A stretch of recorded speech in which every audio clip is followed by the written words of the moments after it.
सरकार बोल रही है कि हम लोग के साथ तो आदिवासी था ही, मुसलमान अब हमेशा के लिए आ ही गए हैं। क्या इसका कुछ असर दिखेगा 24 में? आप लोग भी मैदान में होंगे। ये ओवैसी साहब आए, फिर भी उनके उम्मीदवार को नोटा से कम वोट मिलता है, तो क्या रिजवान के आने से सब कुछ बदलेगा? ये मुस्लिम मंच इसलिए बना है कि अपने लोगों को एकत्रित कर पाए। हमारे पहले जयराम जी का ये हो गया कि भाई वो महतो का है, आप मुसलमान का लग ये दिग्भ्रमित करने का सनी भैया एक तरीका है, स्टैंड अप। उन्हीं का स्टाइल आपका लग रहा है। देखिए एकदम आपके चारों तरफ ब्लैक कमांडो टाइप से, जिस हिसाब से एक हीरो की तरह एंट्री जयराम महतो की होती है, आप भी उसी तरह गाड़ी से आए, फिर निकल कर यहाँ पर आए।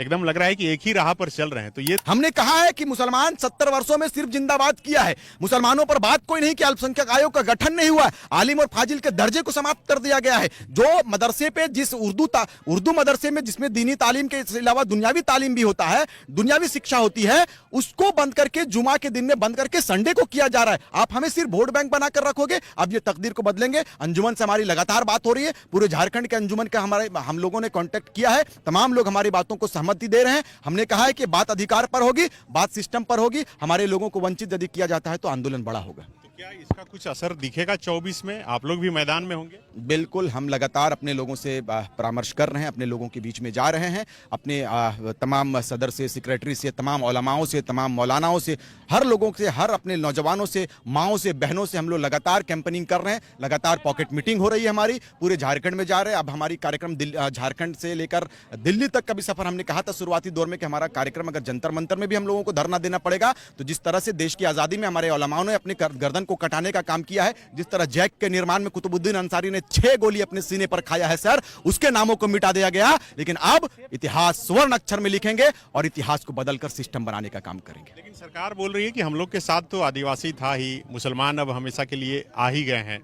आप देखिए कि उसका असर डुमरी में आप देख लीजिए। ओवैसी साहब आए, फिर भी उनके उम्मीदवार को नोटा से कम वोट मिलता है, तो क्या रिजवान के आने से सब कुछ बदलेगा? मैं बेटा हूं, मैंने कभी भी नेता का मैंने लक़ब नहीं कहा कि मुझे आप नेता का लक़ब दो। मैंने कहा है कि मेरी एक कोशिश है और जहां चाह होती है वहीं राह होती है। मैं अपने लोगों से उम्मीद किया हूं, हमारे बीच में तमाम लोग आए हुए हैं, बुद्धिजीवी वर्ग के लोग भी हैं, नौजवान हैं, बच्चे हैं, महिलाएं हैं, बुजुर्ग हैं, बिल्कुल तैनात हैं और कसम खाया है सबों ने कि इस बार वोट बैंक बनकर नहीं रहेंगे। रिजवान का जो आदेश होगा इंशाल्लाह, आदेश तो नहीं, जिस बस एक काम कर सकते हैं, लोगों को बता सकते हैं, हमारी बातों को नज़रअंदाज लोग नहीं करेंगे, यही उम्मीद है। और रही बात अवैसी साहब की, वो राष्ट्रीय नेता हैं, हम तो एक गाँव का बेटा है, माटी से निकले हैं और अपनी माटी को बचाने के लिए जिस तरह शहीद शेख भिखारी ने हिम्मत करके अंग्रेजों से लड़ गया, चूटू पाली ने अपनी शहादत को दिया है, रिजवान को भी आवश्यकता पड़ेगी इस माटी के लिए। आप देख सकते हैं हमारे बीच में अनिल साहू जी हैं, लोगों ने कहा है कि झारखंडी खतियानी मुस्लिम मंच, अरे तो बना ले को मुस्लिम मंच बने को, लेकिन मैंने कहा है कि ये मुस्लिम मंच इसलिए बना है कि अपने लोगों को एकत्रित कर पाए। हमारे जयराम जी का ये हो गया कि भाई वो महतो का है, आप मुसलमान का लग ये दिग्भ्रमित करने का सनी भैया एक तरीका है, स्टैंड है, प्रोपेगेंडा है। हम लोग समझ गए हैं, हमारे आवाम समझ चुके हैं, जनता समझ चुकी है, नौजवान तैयार हैं। सरकार अपने लोगों को भेजकर यदि लोगों को दिग्भ्रमित करेंगे, समाज को दिग्भ्रमित करेंगे। हम लोग 24 का इंतजार कर रहे हैं। उपचुनाव की एक सेंटीमेंट बात थी, टाइगर को सम्मान देना था, लोगों ने श्रद्धांजलि दिया।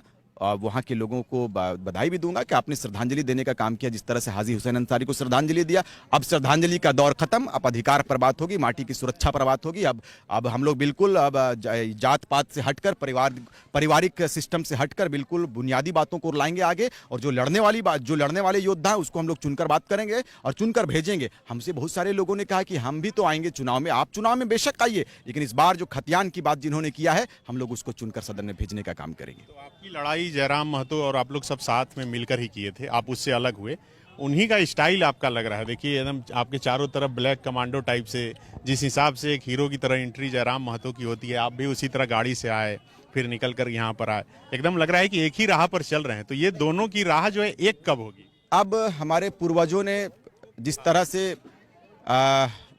अपने आंदोलन का सफर किया था, ये हाईटेक जमाना है और हाईटेक जमाने के साथ में 4G चल रहा है, 5G भी आ गया है।